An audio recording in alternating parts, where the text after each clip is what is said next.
सक्खर समेत सिंध भर में सैकड़ों की तादाद में गैर कानूनी लेबॉर्ट्रियां और ब्लड बैंक्स कायम हैं, जो अमराज की तशखीस के बजाय अमराज फैलाने का सबब बन रहे हैं। इन लेबॉर्ट्रीज में काम करने वाला अमला ना तो तरबियत याफ्ता है और ना क्वालिफाइड। ये सूरत हाल सिर्फ गैर कानूनी लेबॉर्ट्रीज तक ही महदूद नहीं, रजिस्टर्ड लेबॉर्ट्रीज का भी यही हाल है।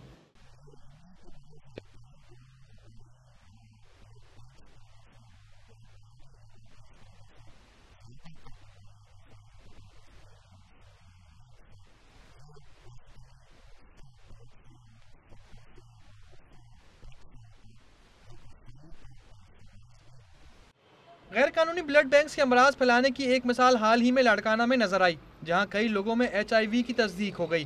सिंध हुकूमत ने इन लेबॉर्ट्रीज और ब्लड बैंक्स के खिलाफ क्रैकडाउन शुरू कर दिया है।